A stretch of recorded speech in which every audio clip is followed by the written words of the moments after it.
Então, gente, bom dia. Essa aula será sobre reforma religiosa ainda, a reforma protestante. No caso, vamos falar sobre calvinismo. Se der tempo, falaremos sobre o anglicanismo, a reforma protestante na Inglaterra e a resposta da Igreja Católica ao movimento protestante, a chamada contra-reforma religiosa católica. Bom, meninos, então a gente deve lembrar do que falamos na última aula sobre luteranismo, né? A reforma feita na Alemanha, não na Alemanha mesmo, né? Mas na região que conhecemos hoje como Alemanha, os diversos reinos, principados, diversos estados que compunham na época o Sacro Império Romano Germânico. Ele surgiu então esse movimento de crítica às práticas da igreja na época, lembrando sempre que aqui nós não fazemos um julgamento de valor, nós não temos aqui o interesse de estabelecer uma discussão teológica para saber qual é a interpretação correta das escrituras, mas sim tentando entender sempre os homens daquela época e entender as transformações, as mudanças pelo qual a passagem da Idade Média para a Idade Moderna, o que estava acontecendo na Europa nessa época e como isso reflete hoje em dia e como vai refletir também no decorrer dos séculos. Então, nós estamos falando mais ou menos do século XVI, e na Alemanha, então, Martim Lutero, com as suas 95 teses, botou fogo no Sacro Império Romano Germânico, botou fogo na Europa. Ele, então, funda uma nova igreja, apoiado, então, pelos príncipes desse Sacro Império, descontentes com a interferência da igreja em assuntos políticos, com apoio da rica burguesia, cujas práticas mercantis e o estilo de vida era criticado pela Igreja Católica Romana, e também pela insatisfação generalizada do comportamento extremamente negativo da Igreja, desde a corrupção, da ostentação, de luxo das cortes do Papa, dos cardeais, ou seja, do alto clero, a venda de indulgências, né, a venda do perdão. Você praticava um pecado, você pecava, você pagava, você subia. Ou então a venda, o comércio de relíquias sagradas, supostamente sagradas, mas que de sagrado não tinham nada, eram falsas, que a gente chama de simonia. Bom, só que não ficou apenas no Martinho Lutero, ela se espalha pelo resto da Europa, e cada região da Europa os protestantes vão receber um termo diferente. Na Inglaterra serão chamados de puritanos, aqueles protestantes que não vão seguir o rei, né, a igreja do rei. Huguenotes, os da França, os da Escócia, presbiterianos. Vai surgir, então, várias seitas, no caso aqui que eu falo seita, não é no sentido pejorativo, quando você tem um corpo principal de uma religião, mas desse corpo principal surgem vários galhos, digamos que cada galho seria uma seita, né? Não é também um julgamento de valor, tá bom? Então, várias denominações, como o pessoal hoje em dia prefere dizer. Então, gente, vamos falar do que vai casar mais perfeitamente com o estilo de vida da burguesia, que é o calvinismo. O calvinismo será, então, um protestantismo da Suíça e da França, mas principalmente na Suíça, com o João Calvino. Então, vamos falar um pouco da Suíça. A Suíça é um país pequenininho lá no centro da Europa, né, cercado por vários países, mas ele é mais isolado ainda porque ele está numa região muito, muito montanhosa. Então, cadeias de montanha cortam o território da Suíça e cada região meio que isolada uma da outra, né? Cada vai formando cantões, como eles chamam. Então, esses cantões formam uma federação e eles têm uma certa autonomia. Isso vai favorecer, então, o desenvolvimento do protestantismo, porque, como a gente viu na semana passada, houve uma guerra civil terrível na Europa, chamada de guerras religiosas, a Guerra dos 30 Anos, e que o imperador Carlos V e depois o Filipe da Espanha, defensores da igreja, eles vão então combater o protestantismo utilizando força militar mesmo. Então aqueles principados, aqueles reinos que vão permanecer católicos, vão enfrentar e vão tentar sufocar o protestantismo para que evitar que ele se espalhe. Isso leva a conflitos, a guerras. E já na Suíça, vai ter uma guerra civil antes disso até, porque lá a reforma protestante não começa com o Calvino, começa com um cara chamado Ulrich Zwingli, na posteta Zwingli, mas em alguns lugares vocês verão como Zwinglio. Ele é um reformador da igreja também, ele é o precursor lá na Suíça.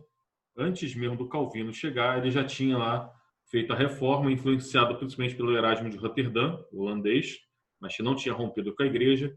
Esse começa então a reforma, e entre os católicos tem uma guerra civil entre aqueles que são reformadores, não querem romper com a igreja, mas querem reformá-la, e os conservadores, que querem manter como as coisas estão. Disso aí tem uma paz, eles chegam a um consenso, paz de Capel, em 1531, e daí então cada região autônoma da Suíça tem a liberdade de escolher se vai ser católica ou protestante. E é nesse ambiente, fugindo da perseguição aos protestantes huguenotes lá na França, o Calvino chega na Suíça. E ele é bem recebido até em algumas regiões. Então ele consegue então ter muita influência na sociedade. São burgueses. A Suíça é uma sociedade basicamente comercial, urbana. Então a burguesia suíça era uma burguesia muito forte, muito bem estabelecida.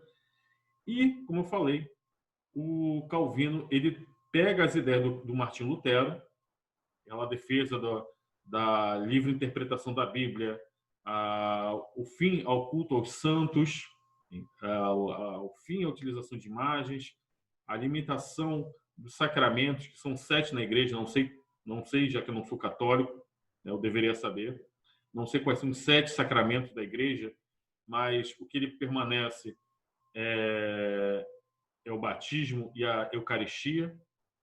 Eu acho também, se a gente levar em consideração o casamento, também é um sacramento, ele mantém. Mas a questão toda é que ele segue aquela ideia da predestinação. A gente falou do Martinho Lutero. O que é a predestinação? A predestinação, então, é a crença de que Deus estabeleceu, antes mesmo do nosso próprio nascimento, quem vai ser salvo e quem será condenado. E, independente do que você venha fazer durante a vida, isso não vai mudar os planos de Deus, já que nós, seres humanos, não temos o poder de influenciar nas decisões divinas, da divina providência. Então, para os católicos da Idade Média, o que salvava, segundo o São Tomás de Aquino, é um filósofo platônico da Igreja Católica, eram as boas ações. Mas o Martinho Lutero ele vai ser influenciado por um outro filósofo da igreja muito mais antigo, que é o Santo Agostinho, que falava da predestinação, que o homem já nasce destinado ou à salvação ou à danação, mas isso nos escapa a saber quem será salvo e quem será condenado, porque só Deus sabe disso. Então, o João Calvino ele vem com uma ideia da predestinação, ele tira a questão do livre-arbítrio, né? Vocês devem saber o que é livre-arbítrio. É a liberdade que o homem tem de escolher ser salvo ou não, de acordo com suas ações. O João Calvino tira essa questão de livre-arbítrio. A questão para o João Calvino é que Deus coloca, então, a fé, essa necessidade de acreditar dentro do coração do homem que ele quer salvar. Então, ele escolhe aqueles que serão salvos, colocando a fé no coração deles. Aqueles como eu que não têm fé serão então condenados. E então o João Calvino ele estabelece o seguinte: mas tem uma forma de você ter uma ideia de como se você será salvo, se Deus estiver abençoando a sua vida. Então como é que você sabe que Deus está te abençoando?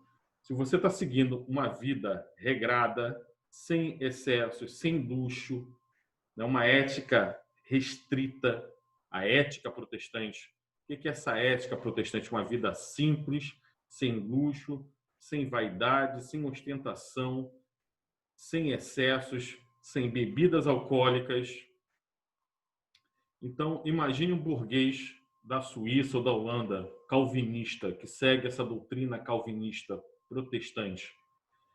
Você imagina um burguês todo de preto, né, com aquela gola fechada, punho fechado, sem ornamentos, as mulheres também, gola fechada, punho fechado, cobrindo os cabelos, sem maquiagem, sem brinco, sem anéis, sem cordões de ouro, né? Uma vida simples, sem ostentação, sem vaidade, uma ética sexual muito restrita, muito restrita.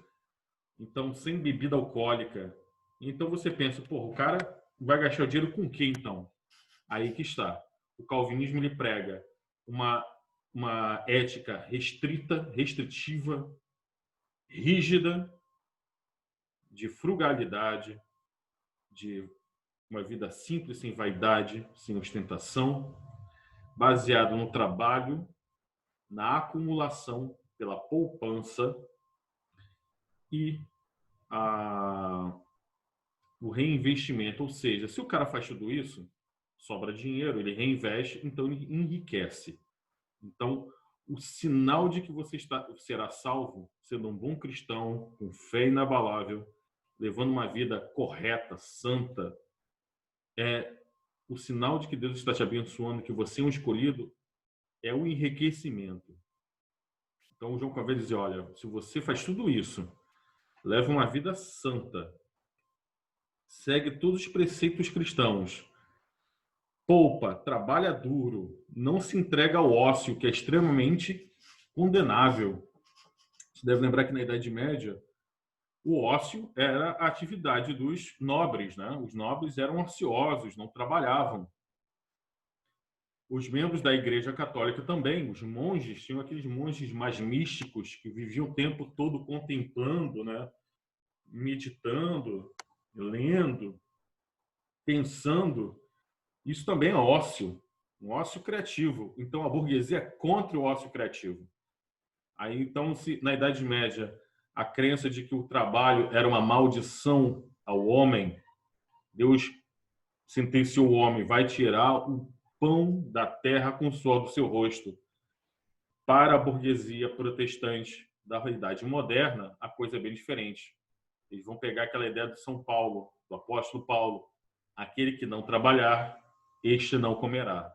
Então, trabalho duro, poupança e não ficar de papo para o ar o dia inteiro. Ou seja, o ócio é extremamente condenável. Então, isso cai como uma luva para a burguesia. E isso vai levar, então, ao acúmulo de capital, ao reinvestimento constante. Né? Os caras vão pegar toda essa grana e vão sempre reinvestir para ampliar os negócios. Então, no século XIX, Max Weber, que talvez você já tenha ouvido falar com a professora de sociologia ou professor de filosofia, Max Weber vai ser um dos pensadores mais importantes da história e ele vai analisar e vai encontrar uma ligação entre o surgimento, a consolidação e a expansão do capitalismo em certos países devido a essa herança puritana, ao protestantismo.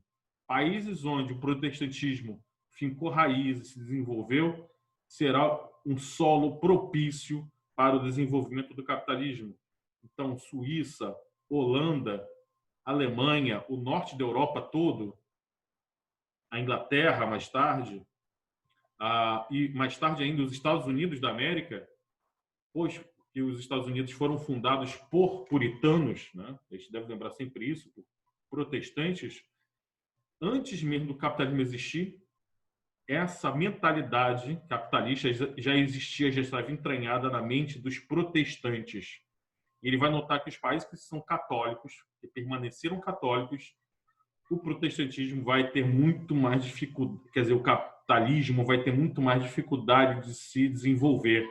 É só a gente parar para pensar na Europa, ou então na América mesmo, né, que os países protestantes do norte são mais desenvolvidos. Os países católicos do sul da Europa, como Portugal, Espanha, Itália, a Irlanda, que também é católica, eles são menos desenvolvidos. Eles foram mais atrasados em relação ao desenvolvimento do capitalismo.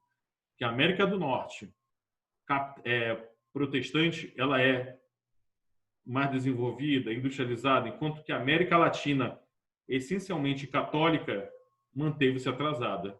Até aqui tudo bem, gente? Alguma dúvida sobre essa questão de predestinação, essa questão da relação do protestantismo com o capitalismo? Tudo bem? Então, beleza, Jennifer. Então, sempre, meninos, por favor, sempre tragam feedback, tá? Sempre deem uma resposta, façam perguntas. Vamos falar rapidinho aqui sobre a Inglaterra. Na Inglaterra a coisa vai ser diferente. Não será um teólogo, não será um Zwinglio, vai ser um John Knox.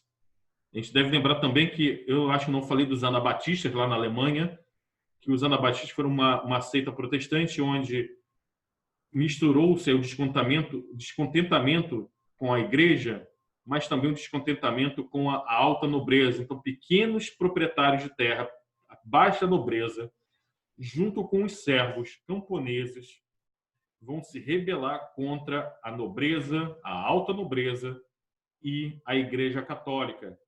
Eles são chamados de anabatistas porque eles não batizavam mais crianças, eles eram contra o batismo de bebês. Só se batizava, então, uma coisa que os protestantes herdaram deles até hoje, é o batismo apenas de adultos. Então, o Martinho Lutero, que muitas das vezes a gente trata ele como se fosse um grande herói, é claro que ele teve uma importância imensurável para o desenvolvimento do próprio pensamento, né, da ciência, se a gente parar para pensar, trazer essa liberdade de interpretação, de favorecer a educação, de favorecer a alfabetização, numa época que a maior parte da população era analfabeta, mas, por outro lado, também ele ficou do lado dos poderosos. Se ele era um rebelde contra o estabelecimento do império e do papado, mas ele também substitui a igreja romana na Alemanha pelas igrejas nacionais, e ele mesmo começa a ter uma igreja, e ele se funde, ele se alia aos poderosos também. E então ele condena os anabatistas e manda descer o sarrafo neles, né? Diz assim: aqueles que se levantam contra os príncipes estão se levantando contra Deus. Também ele pega uma passagem do apóstolo Paulo, das suas cartas. O apóstolo Paulo escreveu as epístolas de Paulo, em que Paulo condena que os cristãos se rebelem contra os reis, por piores que eles sejam, né? Então, há um massacre, os anabatistas são massacrados com aval e bênção do Martinho Lutero. Lá na Inglaterra, a coisa vai ser diferente. Não vai ser nenhum teólogo, vai ser o próprio rei que vai encabeçar a reforma protestante por lá. A Inglaterra nunca chegou a ter mesmo reis absolutistas, como a França, por exemplo, né? O símbolo maior do absolutismo são os Luíses. A partir do Luís XIV, o absolutismo se consolida lá, né? O Estado sou eu, né? Quem manda aqui sou eu sou o rei, eu sou o eleito de Deus. Na Inglaterra tinha essa ideia de que o rei era eleito, até hoje, a ideia de que o rei é eleito de Deus. Porém, desde o século XIII, lá com João Sem Terra, o João Sem Terra que foi um rei apagado, um rei fraco, né, que entra para a história como sem terra, você viu quantas pessoas não gostavam dele desde aquela época. Irmão de um rei poderoso, heróico, amado pelo povo e por todos e pela história, que foi o Ricardo Coração de Leão, o Ricardo Plantageneta. Esse João, usurpador do trono dos filhos do Ricardo Coração de Leão, ele era um bobão, mas gastador, e envolvia-se com várias guerras. E então o colégio de nobres, né, uma aliança de nobres, impôs a ele a Carta Magna. Ele tinha que assinar um documento jurando sempre consultar os nobres antes de tomar qualquer decisão arbitrária. Isso vai ser a base da Carta Magna, que é a Constituição da Inglaterra. Ainda que naquela época não fosse, mas ela vai ser o embriãozinho, a sementinha da democracia na Inglaterra. Então, o parlamento na Inglaterra sempre teve muita força. O rei sempre teve que negociar com o parlamento. Então, o máximo de reis absolutismo, mais de reis poderosos que a Inglaterra teve, mesmo negociando com o parlamento, foram os Tudor, né, principalmente o Henrique VIII e mais tarde a filha dele, a Elizabeth, a Virgem. Então, os Tudor sempre tiveram essa tradição, né, de serem a família vitoriosa após a Guerra das Duas Rosas, uma guerra terrível, uma guerra civil que inundou de sangue a Inglaterra por disputa sucessória, dinástica. O Henrique VIII, então, era um rei muito forte, muito popular. Então, ele era casado com Catarina de Aragão, espanhola, católica, ele também defensor da igreja, ele se dizia teólogo, ele se dizia estudante da Bíblia, um comentador da Bíblia, ele chegou a encabeçar uma tradução da Bíblia para o inglês, que mais tarde vai ser continuada pelo rei Stuart, o Jaime, tanto é que a Bíblia britânica é a Bíblia do rei Jaime, King James Bible. Ele, então, o Henrique VIII, ele estava insatisfeito porque a Inglaterra estava começando a se tornar uma grande potência e os seus interesses estavam esbarrando com os interesses da Espanha, né? A Espanha se tornou um grande inimigo da Inglaterra. E aí ele tem uma esposa que ela é católica e espanhola, e que essa rainha não estava dando filhos para ele, ele queria um filho homem, e ela não deu filhos homens para ele. Então ele começa a ficar insatisfeito com o casamento e ele não quer interferência da igreja dentro do seu território.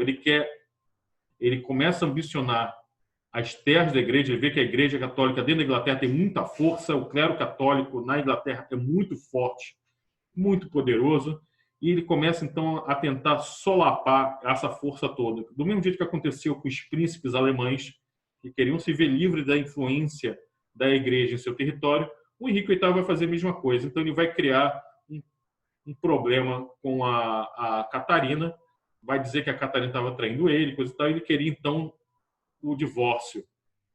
O Papa da época, parente, eu acho, tio, né? Acho que era parente da mesma família da Catarina de Aragão, ela que era a tia do imperador Carlos V, ela tinha uma, acho que, não sei se o Carlos V ou do Felipe II, Felipe I, ela então tinha essa relação muito estreita com o imperador, que era espanhol, com o Papa, que era espanhol. Então, o que o Henrique VIII faz? Ele pede o divórcio. E o Papa nega, obviamente.